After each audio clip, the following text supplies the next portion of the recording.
today to Denver Rotary. I would like to invite Aaron Bustera, UMB Rotary High School Scholarship recipient and graduating senior, to lead us in the Pledge of Allegiance and the four-way test.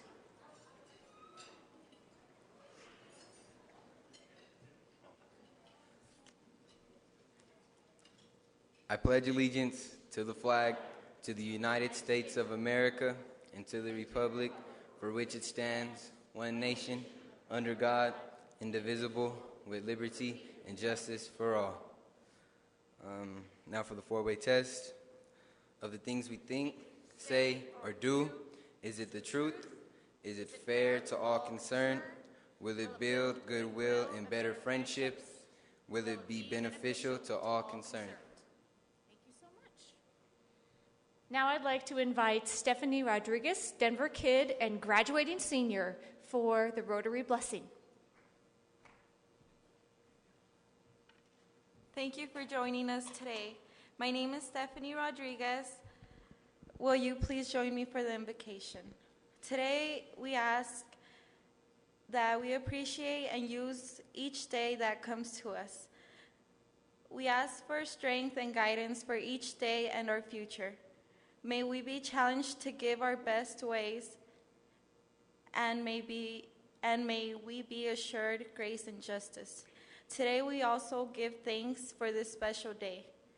We thank you for bringing amazing people together to celebrate the great accomplishment of the students who are graduating this year and the great members of the Rotary and DenverKids who support their students. Thank you. I'd like to next invite Wynn Gandera, our high school scholarship chair, for the UMB High School Scholars graduating class presentation.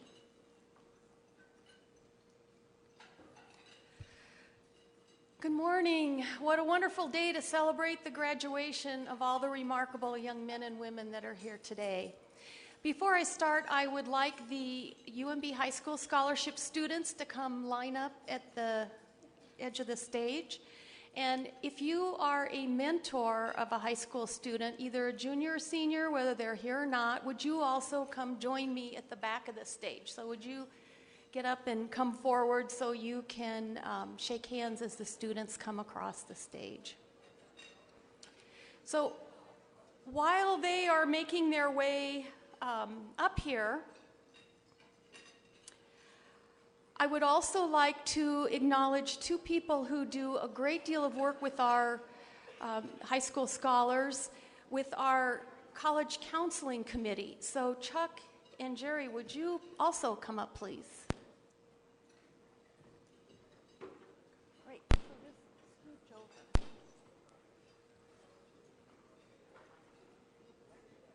Great.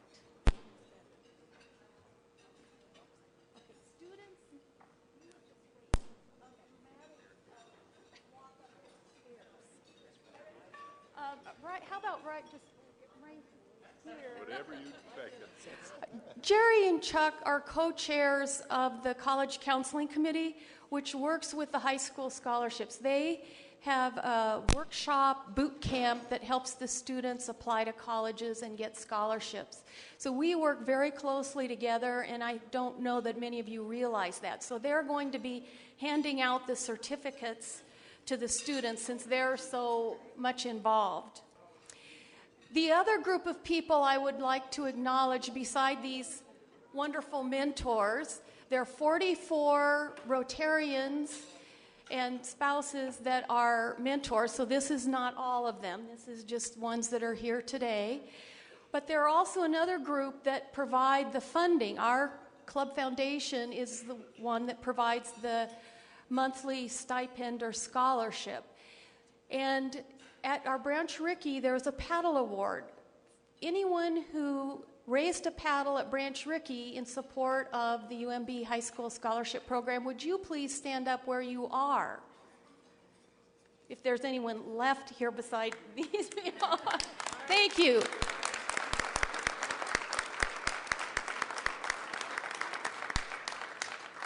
That paddle raised $21,000 that helped to go for the scholarships for the students. Yeah.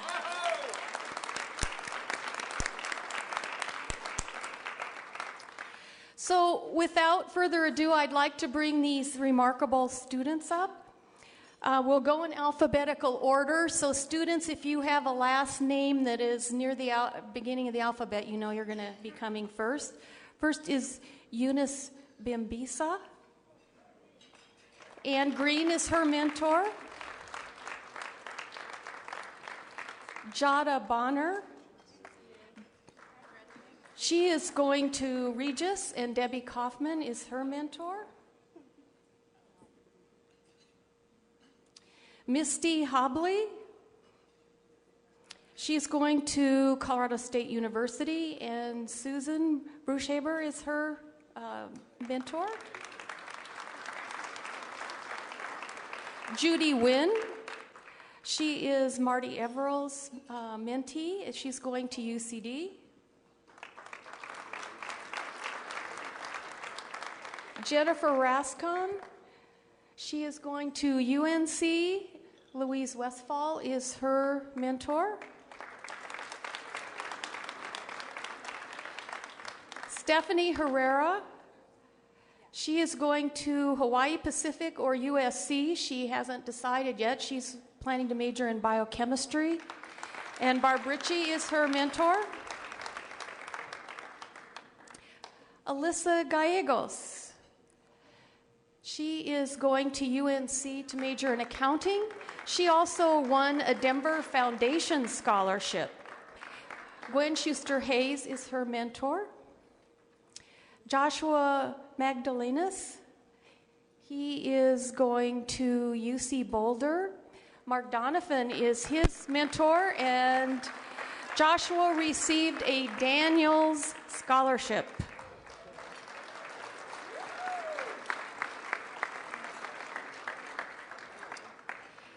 Aaron Busterna is going to Metro State to get and is planning on getting a teaching degree. Peter Bowes is his mentor.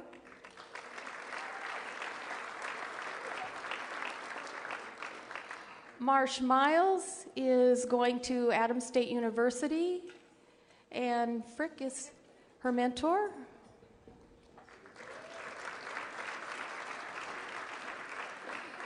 Evelyn Orozco, Michelle Fredrickson is her mentor.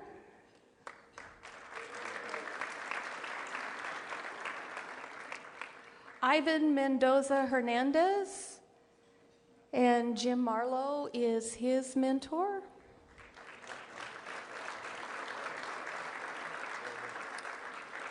Nairi Henderson Hayes is my most wonderful mentee, and she's deciding between University of Oklahoma and Colorado State.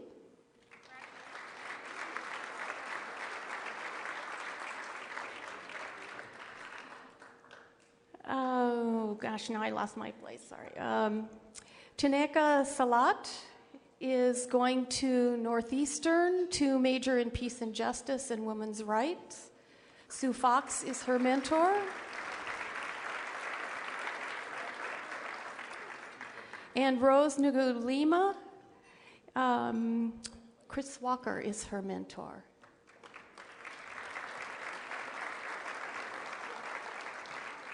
So these wonderful, wonderful students and wonderful mentors, thank you so much. Oh, I don't have their names. I'm sorry, we have, Jada Bonner? Data Bonner? Not here yet. Come on up. We have clerical miscommunication. Sorry. Come on up. Your name. Oh, Sierra. Where are you going to school? I'm going to UCD.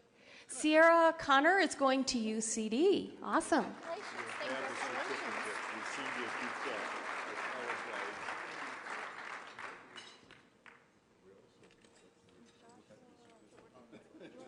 And Jordan Whitaker, and where are you going, Jordan? Do you know? Or?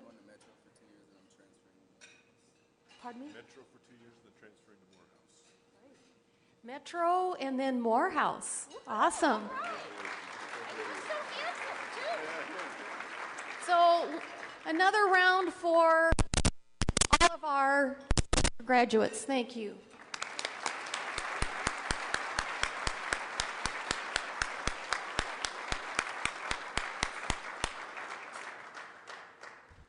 Thank you so much. You can all return to your seats now. Thank you very much. Congratulations. And thank you so much as well to the Rotarian mentors who make this program happen.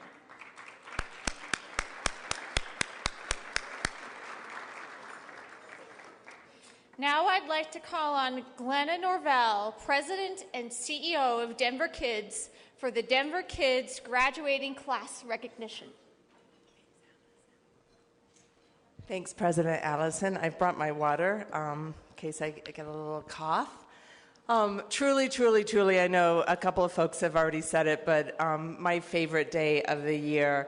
And it's a day when we celebrate our seniors. It's a day when we acknowledge our partnership with Rotary, who makes not only this day possible, but the reason that we're all here. And we're so proud to be a partner of Denver Rotary. So I think we have about 40 seniors here today who represent a larger class, the class of 2014. And in fact, Arlene and I were exchanging emails that we acknowledge that next year we actually may have to think about a different venue, just because that graduating class continues to grow. Yep.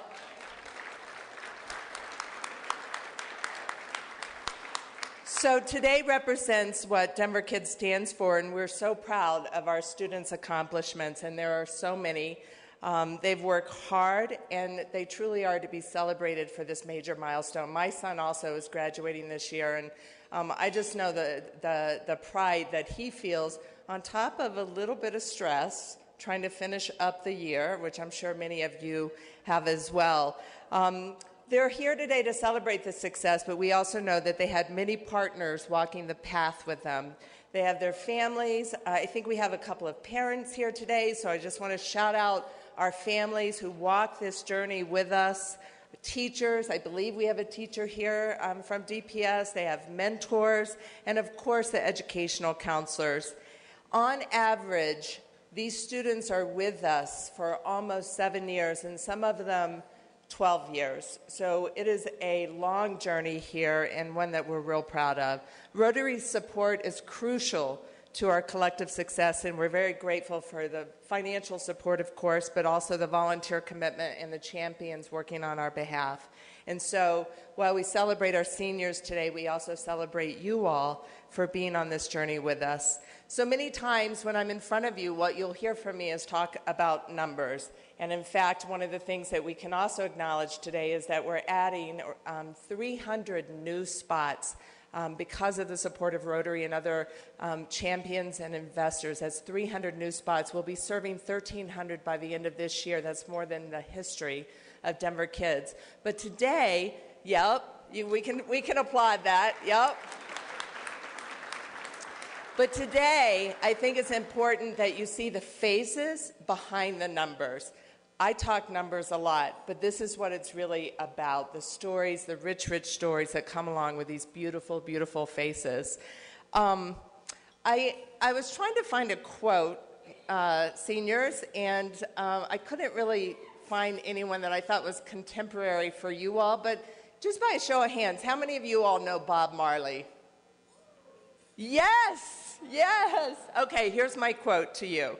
So life is one big road with lots of signs. So when you're riding through the ruts, don't complicate your mind. Flee from hate, mischief, and jealousy. Don't bury your thoughts. Put your vision to reality. Wake up and live. It is my great pleasure, and I'm so proud to introduce the class of 2014.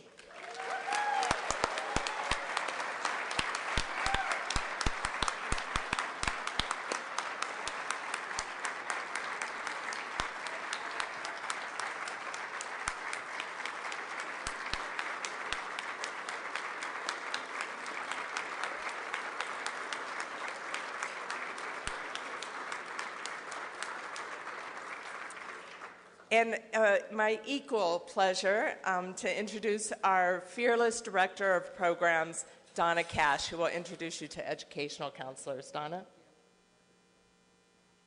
Similar to Glenna, this is an extremely exciting day for me. It's truly an honor and a privilege to be in your presence. And to the students, it's truly an honor and a privilege for you to allow us to spend the time that we have with you over this journey that you're getting ready to kind of come to an end and begin anew.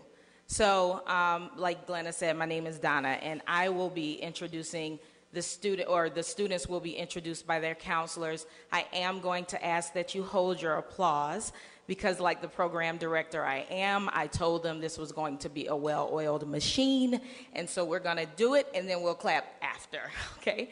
So if you could just hold your applause as they go through, because you see we have a great group here. We will definitely, when they get back to the tables and sit down, they will rise, and we will really give them the last honor at this particular event. So I want to bring to the stage first our most senior counselor. Her name is Debbie Dawson-Thomas, and she will introduce her graduating seniors.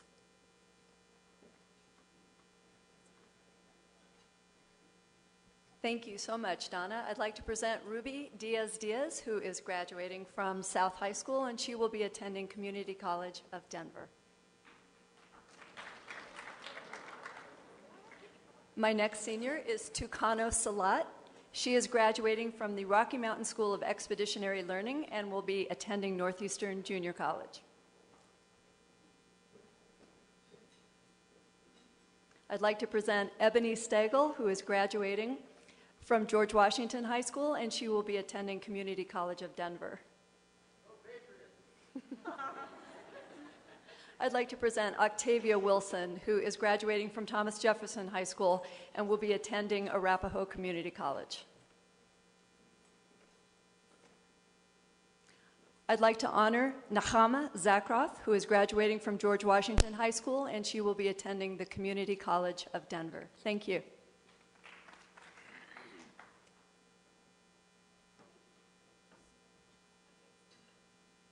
My name is Dan Frederick, and I've been a counselor here for 7 years, and in that time, I've worked with Mr. Javon Davis for all 7 years. He's a graduate of Emily Griffith High School. He'll be going to Northeastern Junior College next year. And let me just acknowledge something because of the Rotary gift as well. The amazing looks of our students. I can't let that go unnoticed. And actually, students and counselors, if you could go ahead and go back to your tables and be seated, we'll definitely congratulate you at the end. But how phenomenal they look is because of the donations of graduation gifts from the Rotary Branch Rickey event. So thank you so much for that. We just want to make sure you know. But I just have to tell y'all how good you look. Next. Hi, good afternoon. My name is Jessica Eamon McGilvray, and I'd like to present my students who are all graduating from South High School. First, I am so happy to have Eunice Bambisa, and she will be attending Colorado State University. I'd also like to introduce you guys to Miriam Tahir. She'll be graduating from South as well and heading to Community College of Denver. Next, I'd love to bring up Aisha Karoma. Aisha will be graduating from South and attending Akron University in Ohio. Thanks for coming up. This is Rose Dutu. Rose is also graduating from South and attending Colorado State University. And Cynthia Iratavios will be graduating from South and heading to Community College of Denver. Thank you.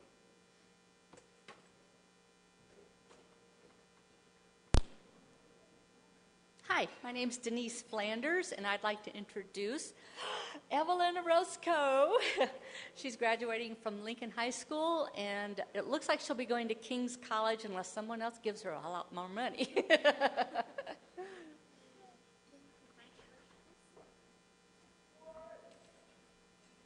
Hello, I'm Warren Smith. I'm a counselor here with DenverKids.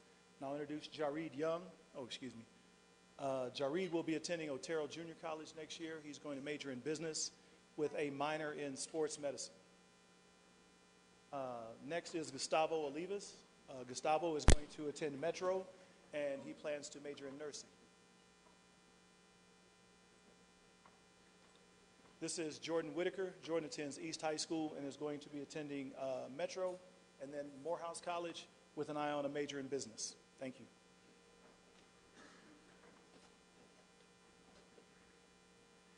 Hello. Yeah, it's my pleasure to introduce Isaias Martinez, North High School graduate. He's attending Mesa State University. He's going to major in criminal justice, and his passion, since I've known him in 8th grade, is going into law.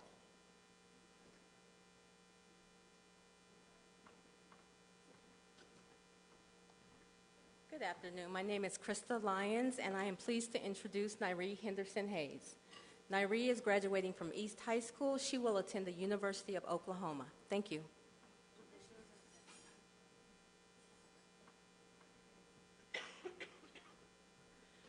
Hello, my name is Karina Weymouth, and I'm honored to present to you Abby Guardado. She's the 5th sister to graduate with us. She's graduating with South High School and is planning to attend Trinidad Junior State College.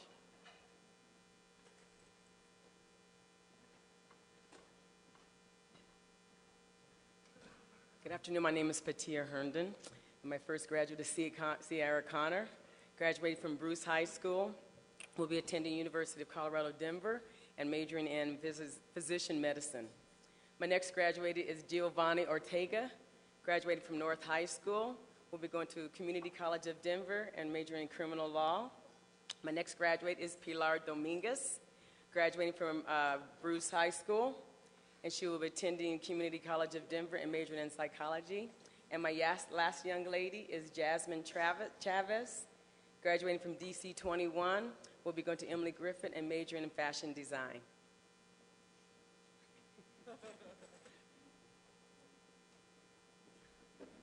Hello, my name is Emily Weiss, and it's my pleasure to introduce Micheline Chapman.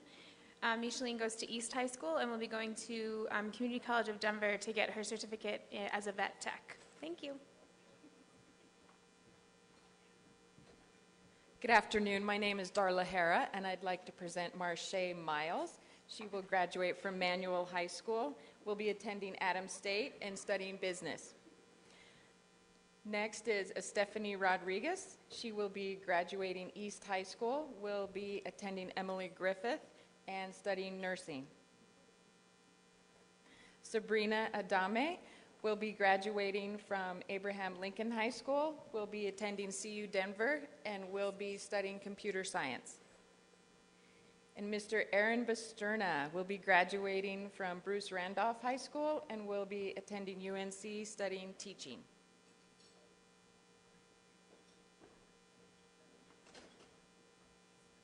Hello, I'm Ben Raznick.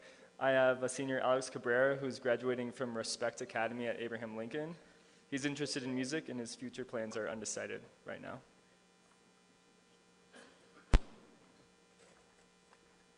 Good afternoon. My name is Kurt Spikestra, and we have Eric Fontes, graduating from Lincoln, and he'll be attending Metro State University. Next is Alex Trujillo, and he's from East. He's going to be going to the Community College of Aurora. Next, we have Eduardo Luvina Gonzalez, and he'll be going to the Community College of Denver. And we have Gage Trujillo. He's graduating from Inner City Parish, going to Metro State University of Denver. And finally, we have Isaiah Cervantes, Inner City Parish, going to Community College of Denver.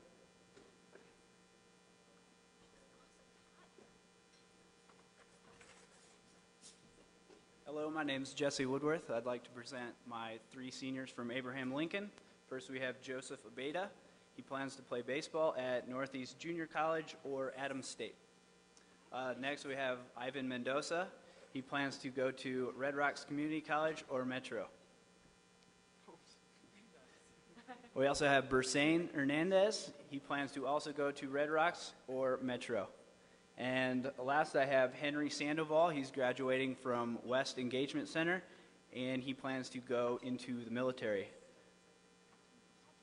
Thank you. What an amazing group. I literally there's a fire inside of me, and I just want to share some brief words with the graduates, and then I want to definitely celebrate them. I also want to acknowledge Ms. Brianna Garu. I know I messed it up. But she's a mentor, and she's been a mentor for 4 years with our student, Octavia. And then Judy Lev, who is a social worker with DPS, who contributed to bringing Ms. Tucano here today for us. And it's the partnerships that exist with Rotary, with the district, with our community, that helps us really drive the results for our students, and our students drive the results within themselves. So students, this is for you. If there were ever a time to dare to make a difference, to embark on something worth doing, it is now. Not for any grand cause necessarily, but for something that tugs at your heart, something that is worth your aspiration, worth your inspiration, something that is your dream. You owe it to yourself to make every day count. So have fun, dig deep, stretch, and dream big. But know that things worth doing seldom come easy. There will be times when you want to turn around, pack it up, and call it quits. I'm sure you've experienced that. Those times will tell you that you are pushing yourself and that you are not afraid to learn by trying. So persist. Because with an idea, determination, and the right tools, you can and will do amazing things. Let your instincts, your intellect, and your heart guide you. Trust. Believe in the incredible power of your mind, of doing something that makes a difference, of working hard, of laughing and hoping, of lasting friends, of all the things that will cross your path. Graduation is the start of something new and brings the hope of something great. Anything is possible.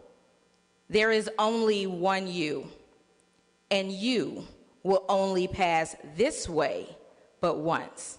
So do it right. Would you all please join me in congratulating the amazing class, every single senior in this room, 2014.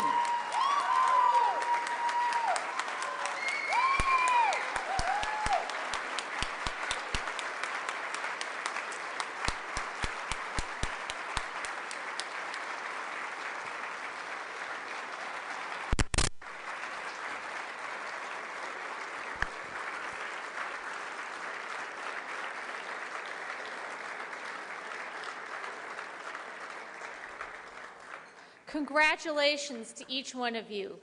Next, it's my honor to invite Wally Hyultin to the stage to present the Donna Hyultin Excellence Award.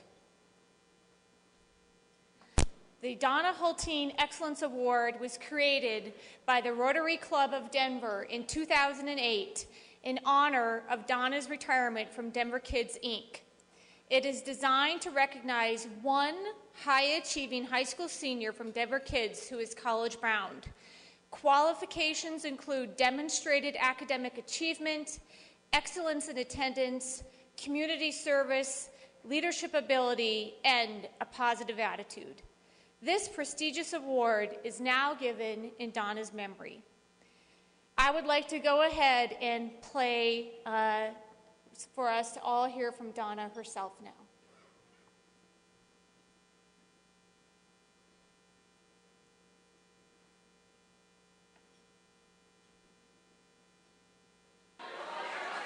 So talk to me about the award today.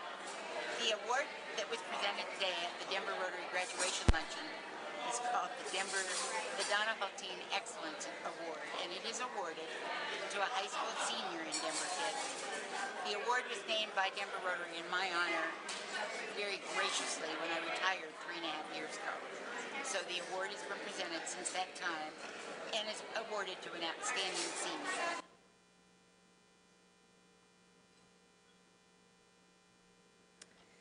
I am pleased to announce this year's winner is Evelyn Orzoko, which I'm sure I said her name incorrectly. So would Evelyn and her DKI counselor Denise Flanders and Rotary High School mentor Michelle Fredrickson please come to the stage?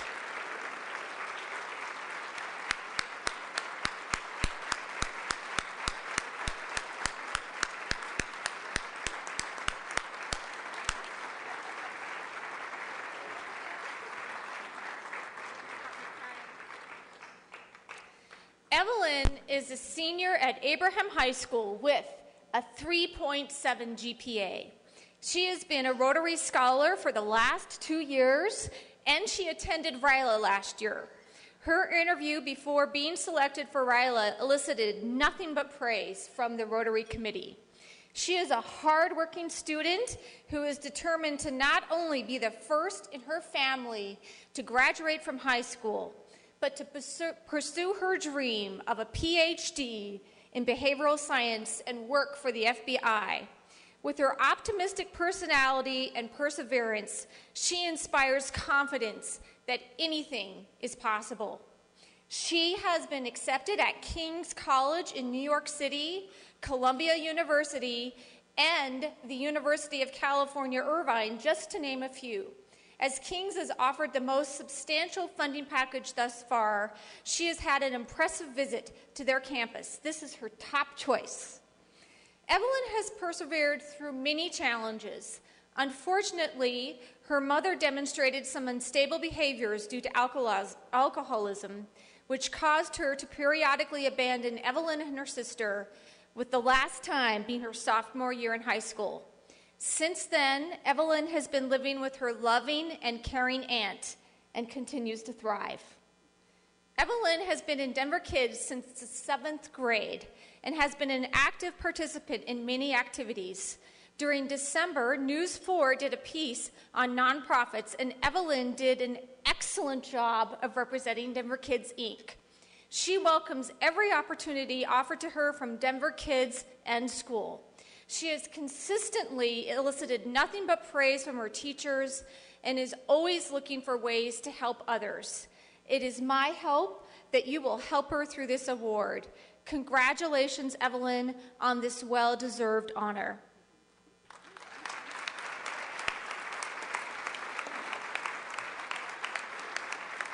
This is a $500 check from our club to you as a scholarship.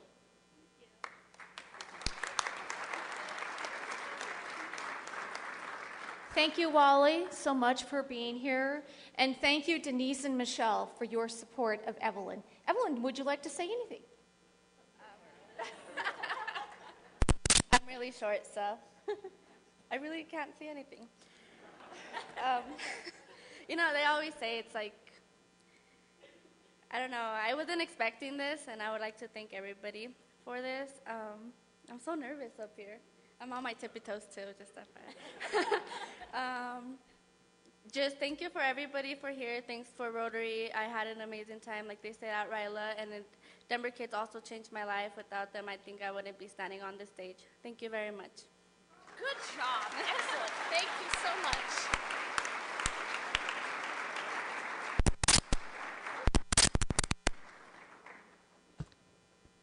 Now, I'd like to call on Glenna to introduce our program speaker today, Jarrod Jackson.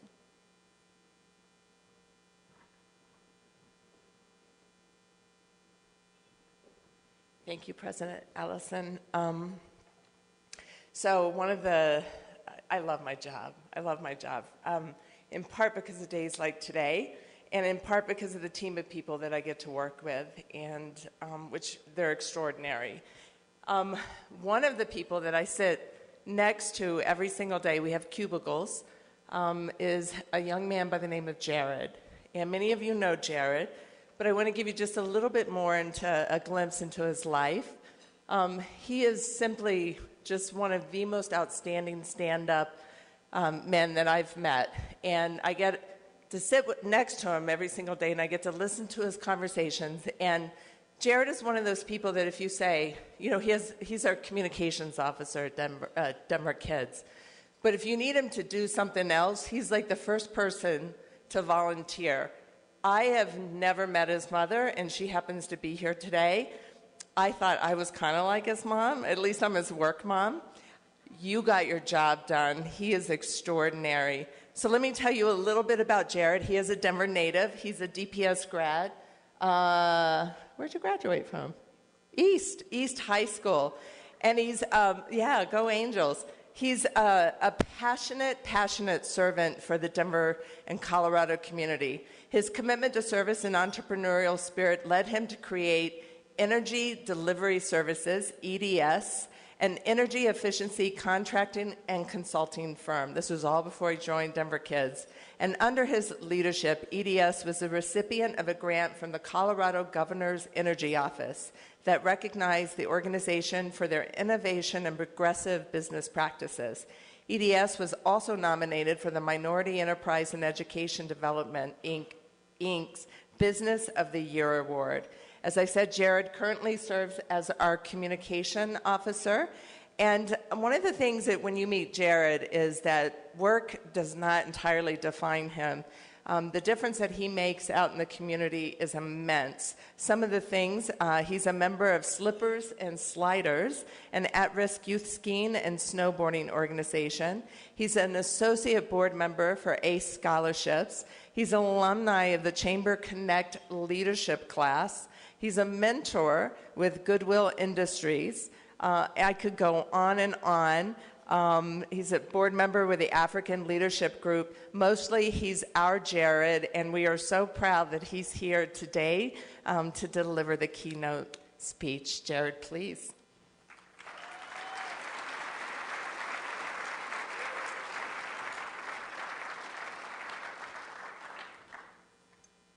For a second there, I thought there was another Jarrod in the room. So it couldn't have been about me. But good afternoon. 11 years ago, I was sitting in this same seat as a graduate of East High School, in the same building, in front of many of the same Rotarians. So when I was offered the opportunity to address the room today, it was both humbling and exciting. So I spent the last week racking my brain over and over again saying, what am I going to talk about? How am I going to inspire these young men and women? And I even thought back and I said, well, what did they talk about at my Rotary graduation, the speaker? And it turns out he was so inspiring that I don't remember a single word that he said. In fact, I don't even know if it was a he or she.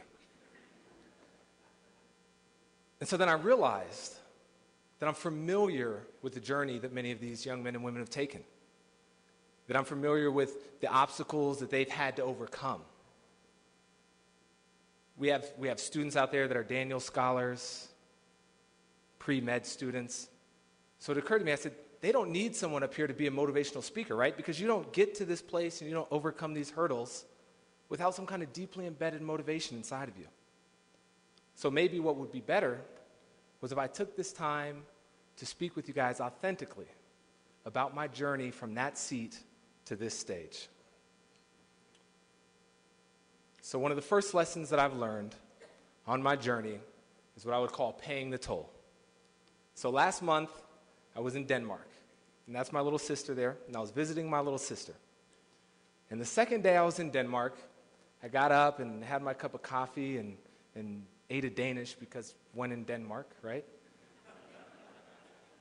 And I asked my little sister, and I said, Dominique, what time does the next train come? Because I really want to get to the city. And she said, Jarrod, it comes in about 7 or 8 minutes. And I said, that's perfect. So I put on my shoes, got my raincoat, it was raining, and ran out the door. And she lives about 3 blocks from the train station. So I got to the train station, and I ran down the stairs. And in Denmark, they have these little cards that you clip. And that's how you pay the toll to get on the train, similar to the subway in New York or the BART in San Francisco. And I ran down, and as I ran down, I put it in the clip machine, and it didn't work. And then the train pulled up and the doors opened, and I tried it again, and it didn't work again. But the doors opened, and so I said, well, I'm going to get on that train, because for some reason, I got to get to the city. Less than 3 minutes later, I get a tap on my shoulder, and it's the Danish police. And they're like, excuse me, sir, we need to see your ticket, your clip card. And so I gave it to them, and they said, oh, boy, there's a big problem here. And then, I tried to get out of it. I was like, I'm American, I only speak English. And then the female officer gently whispered, sir, we've been speaking English to you the whole time.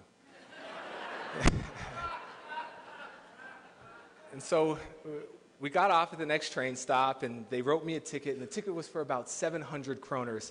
It's about $150 American. And so it kind of put me in a bad mood for the day. So I got back on the train after that, and it was kind of embarrassing, and we went down, and we had brunch, and a great day in the city. And on the train ride back to my little sister's town that night, I was sitting on the train, and I said, Jarrod, you know what happened this morning, that's not like you. It's not like you to do something that you're not supposed to do, that you knew was wrong, and you did it anyway. That wasn't okay. I think we would all agree that if you get on a train, you should pay the fare. And I realized at that point that that's no different than life. Life has a toll, and you have to be willing to pay it. Whether you want to be a doctor, an engineer, a musician, a college professor, whatever your ambitions are, there's a toll to pay. And so far, you guys have done a great job of paying that. So then how do you pay this toll? What have I learned about paying that toll in my life? I've learned that you can pay it in bricks. What does that mean? My best friend Justin, one time, he got me a brick for my birthday. That's a picture of the brick. And he gave it to me, and I said, thanks, Justin, for this brick. What the heck do you want me to do with it? And he said, Jarrod, every time that we get together, every time that we talk, you're talking about the legacy you want to leave, the impact you want to have on your community, the marks that you want to make professionally, and you don't get there unless you build a solid foundation, one brick at a time. Will Smith probably said it best in an interview when he said that greatness is not this abstract, esoteric idea that's reserved for the select few in our society. Rather, it's something that can be attained by all of us if we're willing to put in hard work. If we're humble enough to understand that we should never feel entitled to anything for which we did not work. And just like you don't buy a piece of land barren one day and show up the next day and have a house on it, life works the same way, that you have to put a brick down every day. So I keep this brick by my bed, and every day I touch it in the morning. And that symbolizes to me that today I'm going to do something to lay a brick for my foundation, for my legacy, for the family I do not yet have, for my community, whatever that is, I'm going to lay a brick. So that was the first lesson. The second lesson that I've learned in my years since being in high school was that statistics are for populations, not for people. That when it comes to a person, you're either a 1 or a 0, you're either successful or you're not. You can't be 82% of a doctor. You can't be 61% of an engineer. Trust me, you can't be 33% of a lawyer. I dropped out of law school after 1 year, and I went to a law firm and said, well, I finished 1/3 of law school, therefore I know 1/3 the amount that an attorney does. And if you want to save some money because times are hard, you can even put me in 1/3 the office space. But I want 100% of the salary. They confirmed that I was 100% crazy. But all jokes aside, the DPS graduation rate, if you're a low-income minority, is less than 50% that you'll graduate. If you're a low-income minority, the statistics say that your chances of getting a college degree are at best 30%. 30%. But you have to look at those numbers and put them aside and say, that's great, that's the statistics, but that applies to a population of students. That does not apply to myself. I'm proof of that. So this is a picture of me with the United States Senate Majority Leader Harry Reid and a ticket to a congressional dinner that I've been invited to. And I've had the privilege of sitting in his chambers and speaking with him one-on-one. And if you took my life, being born to a father who was a laborer, a mother who's worked for the judicial department, we didn't have very much money, I went to public schools. If you took that anecdote, and I met a student earlier, Aaron from Bruce Randolph, there he is, and he's going to be a math major. And if you gave that to a math major down at a college and said, work out the odds that Jarrod would end up there from where he started from, I don't know what they'd be, but they'd be less than 5%, I'm sure. So I put that picture up there to say that it's possible, that you can achieve those things despite what the statistics say. So move forward. Prepare for the fall, for failure. That's something else that I've learned. So I just told you that if you're willing to pay the currency, and that if you believe in yourself more than you believe in numbers, then you're going to be successful. So what the HE double hockey sticks Do I have a slide up here that says you're going to fail? Because one of the greatest dichotomies that I've learned in my life is that success is dependent on failure. That when you attempt something that no one else has ever attempted in your family, when you attempt to do something great, you're going to fall along the way. And if you learn from those failures, that's what's going to keep you afloat.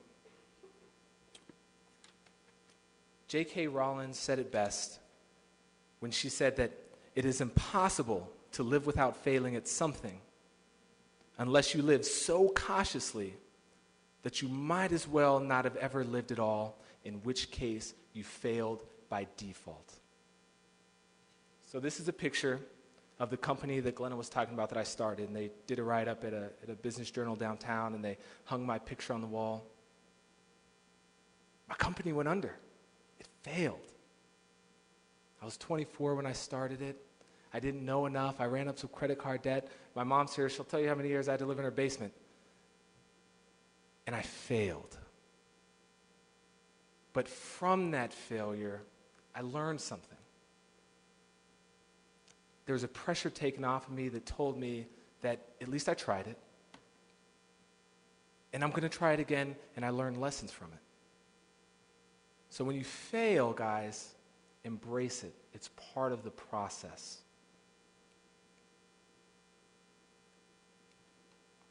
One of the last lessons that I've learned in life is my grandfather always said that everything in life is temporary. Angela Lee Duckworth, a professor at the University of Pennsylvania, found that traditional measures of talent, IQ scores, standardized test scores, etc., didn't always correlate to success. In fact, sometimes she found that they were inversely related. But what she found was that successful people, some of the most successful people, one thing that they had in common is they understood that failure was a temporary condition. She defined the people that were most successful as people who had a passion and perseverance for very long-term goals, and that they stayed with their future day in and day out. Not for a day, not for a week, not for a month, but for years. Years on end, they stayed with their future despite the failure. And so, although my grandfather didn't know it, when he told me that everything in life is temporary, what he was really telling me is that, Jarrod, you're going to fail, and you just have to endure through it. That you have to believe deep down inside of you that you possess a trait that's far greater and far more powerful than any circumstance you may ever face in your life. And if you remember that, then eventually you'll succeed. And while we're on the topic of everything in life is temporary, life in itself is a temporary condition. So what I take that to mean is that there has to be some kind of urgency behind your actions. That don't put it off. If there's a young lady that you're waiting to ask to prom, and it's probably happening in a week or two, don't put it off any longer. Do it today. If you're waiting to apply for a college that you think you may not have a chance at, do it today. Because eventually, today will turn into tomorrow, tomorrow will turn into the next day, and you'll wish you had. And if you don't remember anything else that I say today, is that when you become successful, which you will, I want you to remember yourself sitting here today and the hurdles and the obstacles that you had to overcome to get to this point. And promise yourself that you'll remove those hurdles and obstacles for others when you become successful. Because that's the measure of life. My mother's here today. I'd like her to stand up. Second. What a privilege.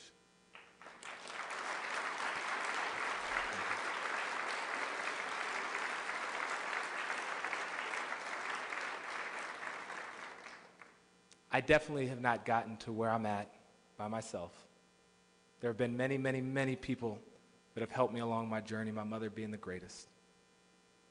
And she's a constant reminder to me that truly beautiful things never seek attention,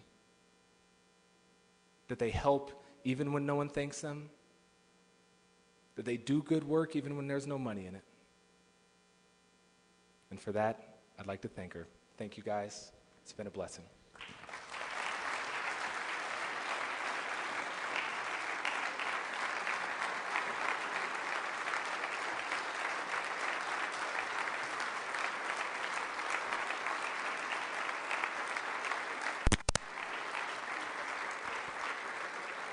Thank you, Jarrod.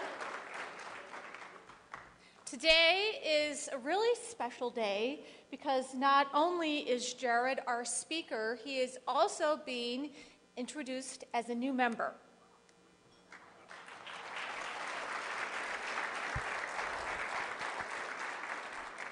Jarrod, welcome to Rotary Club 31. Rotary is a worldwide organization of business and professional leaders who provide humanitarian service, encourage high ethical standards in all vocations, and build goodwill and peace in the world. We welcome you as a member of Rotary Club 31 because you are a leader and because we believe the principles in Rotary and Club 31 are safe in your keeping. You joined Rotary because your sponsor helped you to understand how your life would be richer with Rotary in it. We invite you to join a committee and start networking with our trusted partners, other Rotarians. Once you take those actions, you will discover the true essence of Rotarians, people with a soul for service. We also look for you to inspire each of us to become better Rotarians as we serve our community and world each day. Thank you, Jarrod, for making this pivotal decision to launch your Rotary commitment as an inaugural member of our emerging professionals team with Club 31, the largest, oldest club in the state of Colorado. We look forward to joining you in your journey of discovering your own passion in Rotary.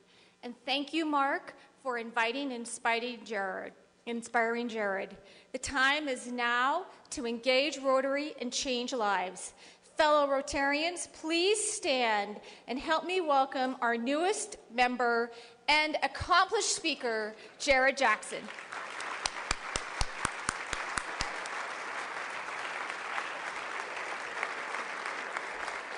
So Jarrod, here's your new member packet and a gift for us as our speaker today, a book about the history of Rotary.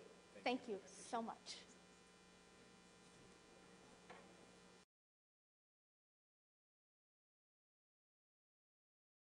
President of Corporate Communications with Arrow Electronics. Arrow Electronics is a Fortune 150 company with approximately $21 billion in revenue, As Vice President, he oversees global marketing and communications. He has been very active as a volunteer director and trustee of many Colorado institutions, including the Rocky Mountain PBS, Colorado Academy, Samaritan Institute, Colorado Ballet, and the Children's Hospital Foundation. He received the Hickok Award, which is the Young President's Organization's highest honor. There have been less than 25 recipients in over 50 years. He has been a 5-time Ironman finisher, including the Kona World Championships, and a 5-time Baja 1,000 off-road race participant. Currently, he is a director of the Colorado Symphony Orchestra and Metro Denver Chamber of Commerce, among other board activities. He has an MBA from Harvard University and a BA from Stanford. He double majored in English and Communications at Stanford, which circles back to his position with Arrow Electronics as the Vice President of Corporate Communications. Please join me in welcoming Richard Kyle Burr.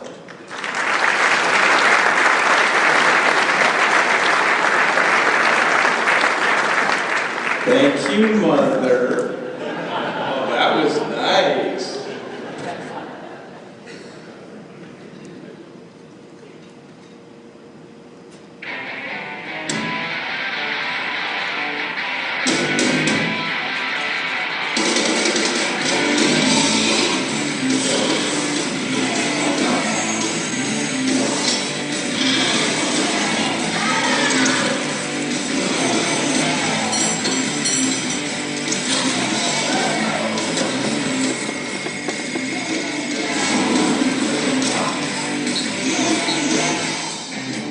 Reimagining how mobile technology will impact our lives.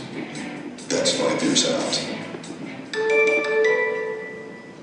That's a little example of some of the work that we do in marketing and aeroelectronics.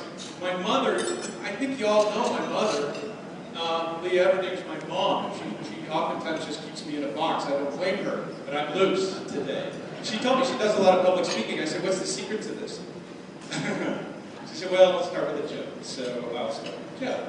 And that is, what do you get when you cross an elephant with a swimming pool? Swimming trunk. Mom, that didn't work. Oh, Mom, what have you done? I'll tell you what, let me try one more joke. Okay, all right. What do you get when you cross one Colorado Rotarian with another Colorado Rotarian? Me!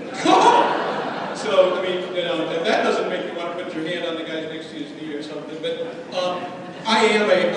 my mom and dad are members of this chapter of Rotary, okay? And when I was a kid growing up, I used to go with you guys to the family day at Hyultin's. I'll never forget holding my little Rotary ticket and hoping my name would be called out for a prize, and I'll never forget the wonderful times I had with the kids at Rotarians and with my parents there. And I've always, when I was a little guy, as a result of having gone to Hyultin's and hanging out with Rotarians, I always aspired in my life to be a Rotarian. I got the message. I got the message of service. I got what you do. And I thank you for what you do. And I thank you when I go around the world and I see the monuments that have the Rotary wheel. I know what you do around the world. I appreciate you. It is a genuine, life great honor for me to be here to speak with you. And I just wanted to share that with you. And then I'll whip through this so you guys can come back to work. I sometimes think about business as being similar to anatomy. And like our body has a muscular system, a skeletal system, integumentary, I guess. But if you take the idea of the human body and apply it to business, for me anyway, it looks a little like this, where the business is the person. HR is kind of the muscle, all the people. You know, your operations are the skeleton that holds up the frame. I've got finance in there thinking about cash flow and blood flowing from the heart throughout the organization. You're in a lot of trouble. I put legal and endocrine system because I don't understand what an endocrine system does exactly. I saw there's some, it's private and it's important. I mean, without it, I think we're dead. But Marcom, marketing and communications, that's me, okay? We're the communications channel. We're the thing that's like making stuff move and getting things to know where to go and so on and so forth. And when the patient comes in and the business, you're looking at what you need to do to improve the business. If it has to do with that communications and getting messages out to the parts of the body that you need to be successful, you want to go to marketing and you want to go to communications. That's us. So our point is basically we are designed at Aeroelectronics, and I think everywhere, to predispose people to buy from you, increase sales, positively impact your stock price and your valuation for your investors, and then lastly, improve employee satisfaction, recruitment, and retention. It's as easy as that. We can measure branded companies against those metrics and demonstrate that branded companies perform better than non-branded companies in all those categories. It's just a proven fact. Okay? That's what we work on. And we work on it in this order at Aero. This is my target. I aim low. I aim low for where it says employees.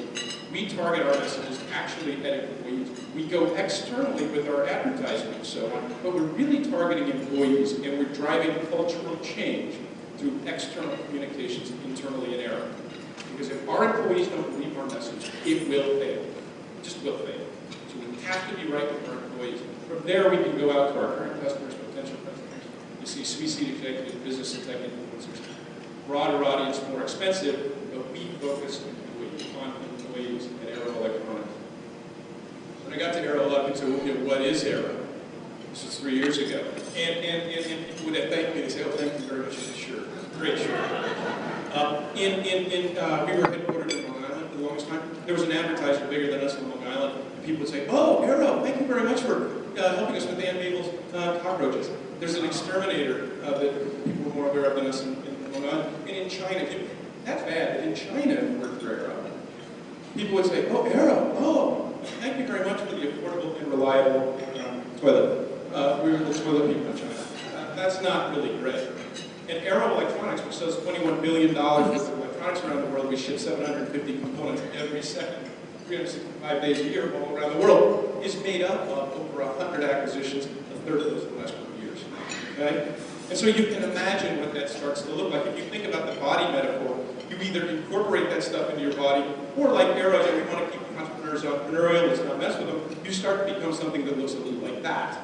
You've got extra arms, you've got extra legs, and it's kind of difficult to get traction in the marketplace.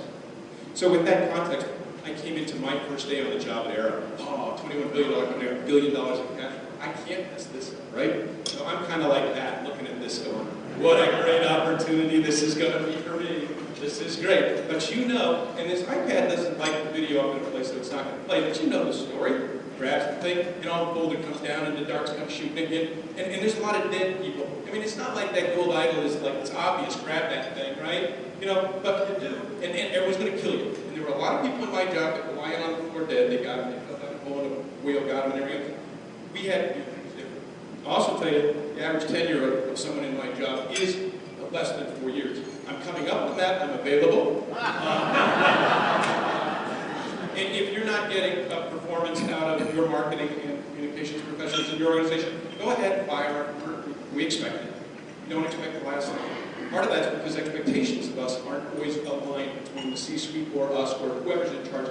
We got to be really aligned with where executives want to go. And oftentimes people are disappointed that maybe we don't deliver on the promises that we made. And it's the idea of marketing gets confused oftentimes with sales. Arrow is a sales-oriented organization to begin with. I'm trying to bring marketing into that. So I'm probably dead. These are the aspects of business that we're responsible for in my team. Everything from marketing services, brand, all of our corporate social responsibility, and so on. It's a lot. And when I started, I had to narrow that down to 3 things. I believe the 3 most important things at Arrow, I call them the big 3. Brand. That's it.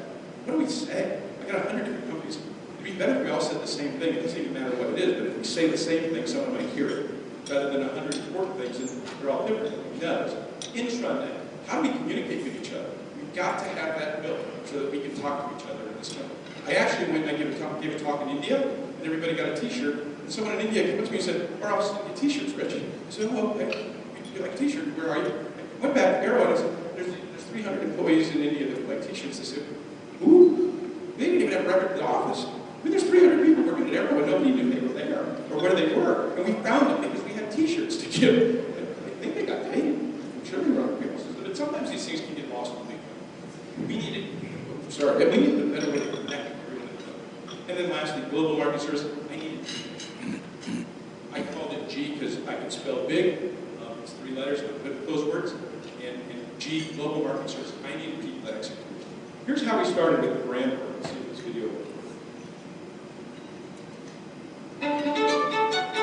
Arrow's in every electronic device on Earth. Okay, if it takes a charge, we're there.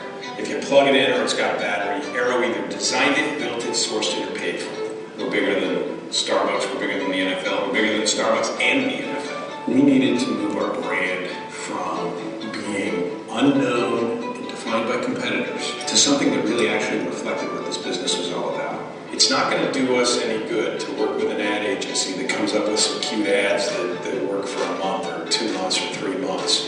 What we need to do is have, the truth told, solid ideas that can be sustained over the long run. We made a list of the best agencies in the world, and we wrote down their phone numbers, and we decided we're going to call the front desk and see how they treat us. And Ogilvy Chicago, out of all the agencies in the world, was the only agency the front desk put us through to the president of the office here. I'm really impressed by this agency's ability to listen and to work with clients, to understand the client, to understand the client's unique needs, and deliver on them. transcends what I've seen from other agencies. It transcends what I've seen from most businesses. When the CEO one day was talking about the future of the company and said, oh, you know, you ought to see the technology that's 5 years out, there were creative people from Ogilvy in the room that hurt. It doesn't get any better.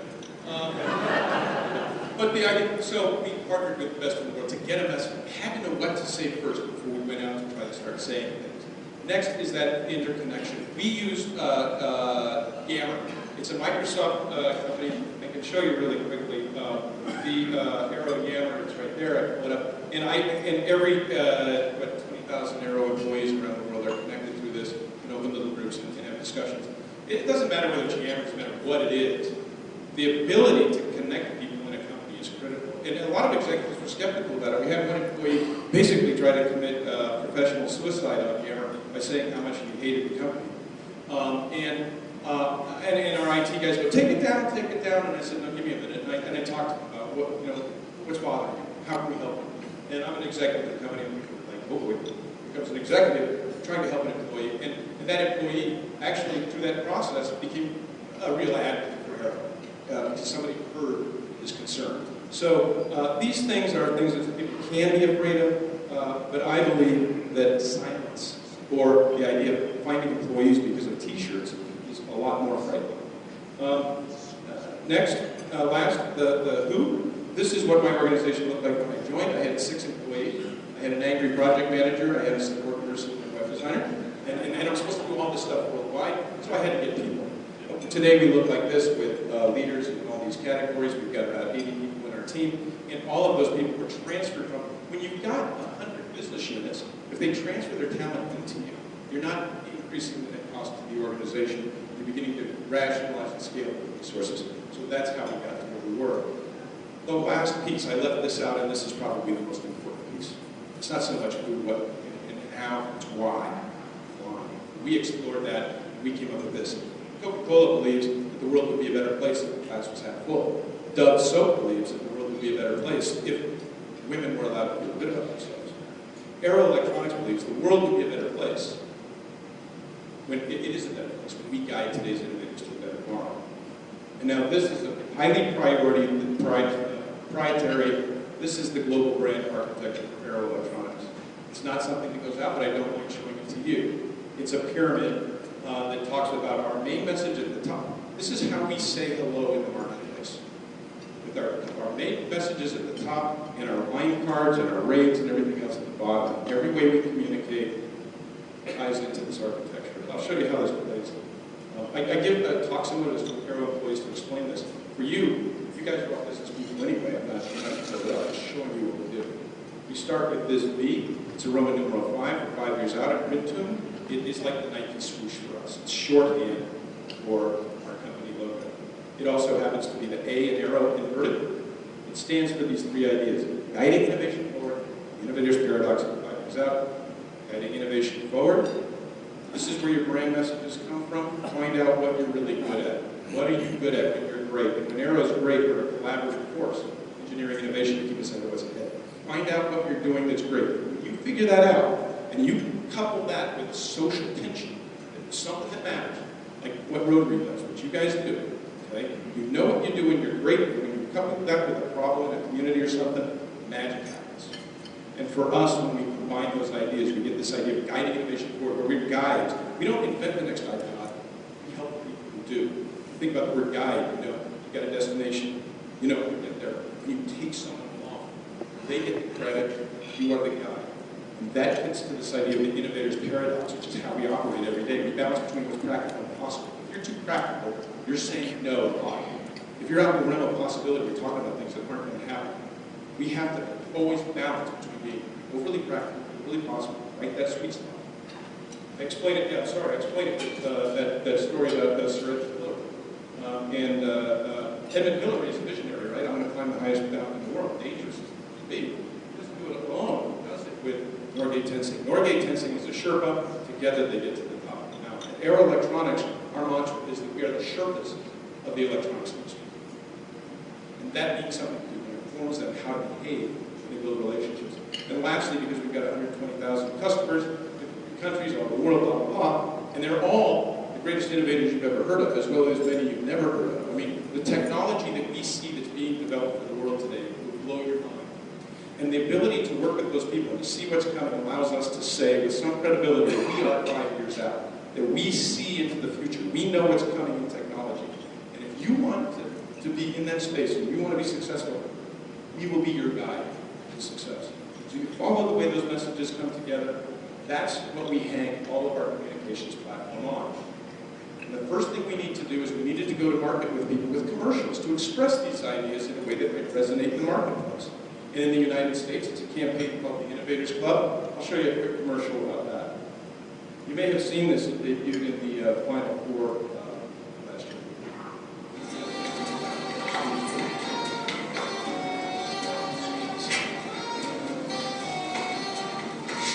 Evening. Evening. You are luck this evening.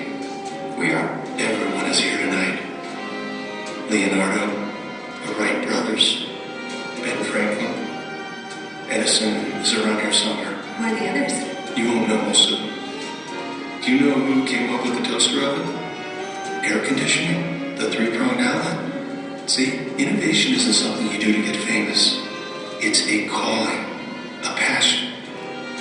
Every idea improves every other idea. What's possible leads to what's practical.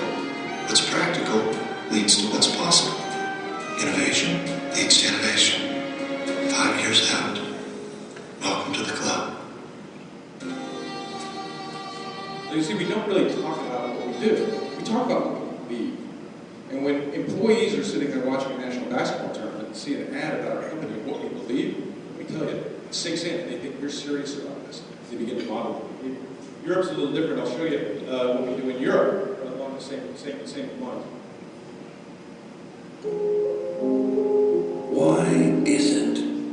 Why is it that we live in a world where you can become famous for 3 chords and a guitar, a pretty face, long legs, quick feet, or a haircut?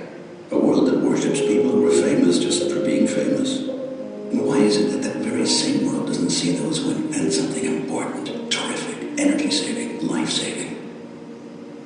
Arrow says, let's tell the people about the guy who was smart enough to think up the smartphone, the MP3, the video game console, the energy-saving lamp, the airbag, the scanning and tunneling microscope, the LED, the fax, the remote control, the television, the computer. Let's give them the respect and recognition they deserve, because they do more for our society than many artists do, because they create the world we live in, because they are working on the next big thing for us right now. Let's celebrate the heroes of innovation.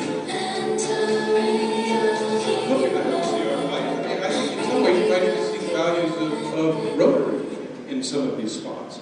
They're values-based. I'm not going to do this. We also have a separate campaign for China that deals with the Chinese market.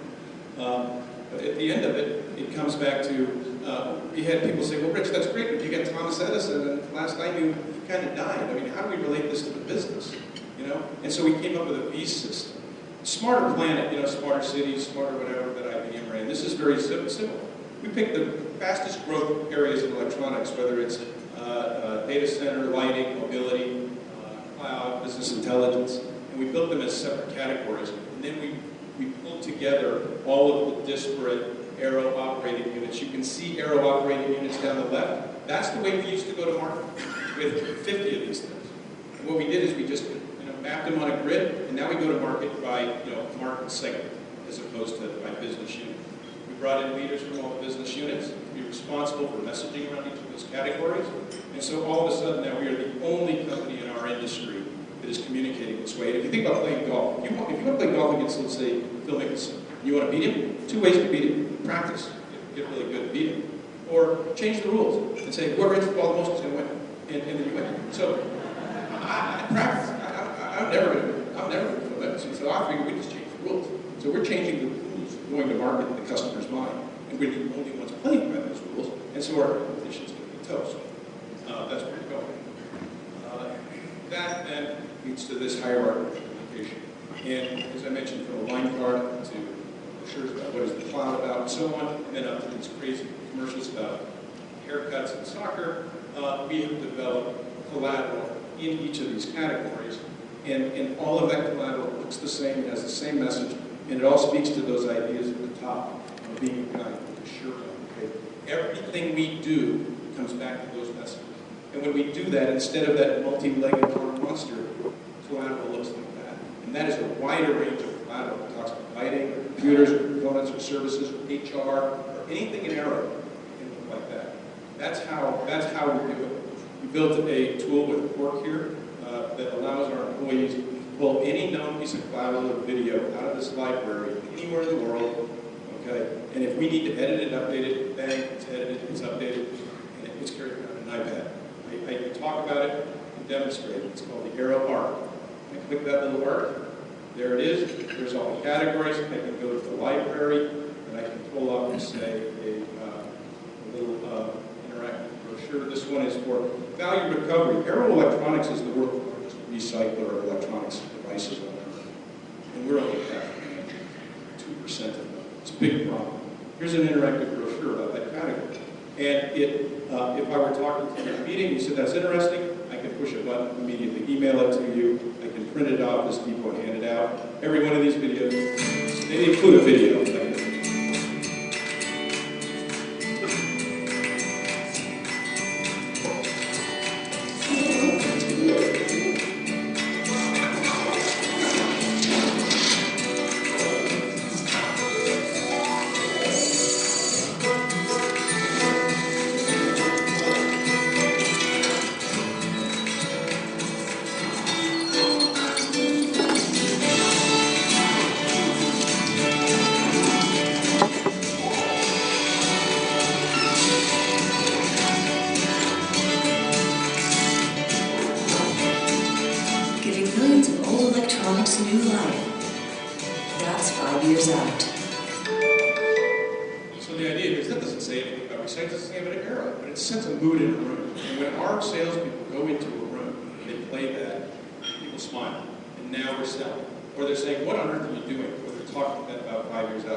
We've got, the hunters, they go out and hunt the elephants, and they come back and we eat because they work. We sit there and we sharpen their tools. We try to equip our salespeople to have just a feather of an advantage in a jump ball, basketball advantage. And when you're a $21 billion company, a feather of an advantage, a feather's about, $100 million. That is our art. That is how we coordinate all of our communications platforms.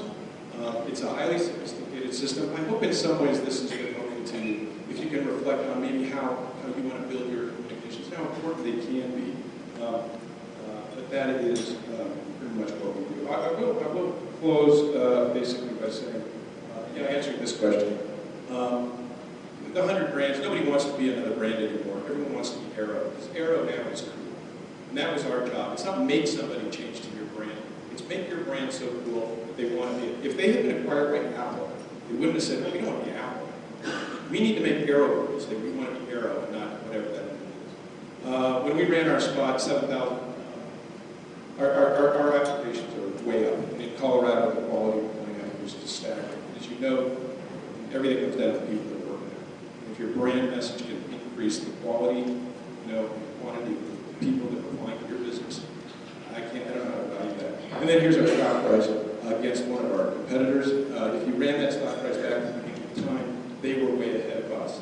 Today, we have put massive distance between us and really our only competitor in this industry, and that gap is growing. So, having said that, I thank you so much for all you've done in the community, and I hope I haven't taken up too much of your time. I really appreciate the opportunity to have been here today. Thank you.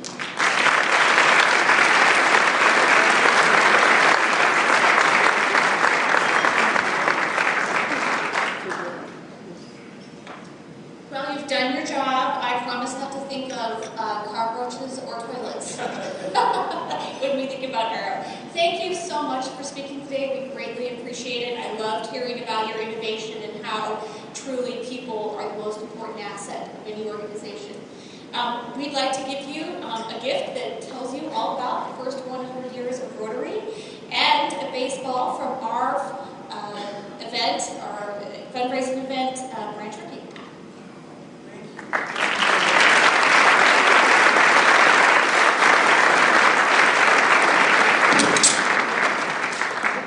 We had a couple of people join us at the end who are here from Brazil, so I wanted to make sure we recognize them. They're visiting Rotarians, and I know I'll never get their last names right, so Takesha, Mayuki, and Marcia, would you like to stand and be recognized for joining us today all the way from Brazil? Thank you so much.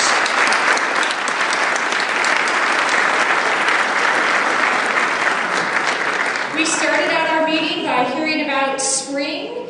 We welcomed our new members and our emerging cohorts, and I would like to invite all of you, please, to stand at the door so we can greet you as we leave, please. And we recognized our leaders like Grant, Earl, Sue, and Christy with Junior Achievement. Next week's program is DenverKids and our UMB High School Scholarship and Achievement Awards Celebration Lunch. And Brian, next week, in all fairness, if this week was lawyers, it has to be bankers next week. Thanks so much. Have a great week.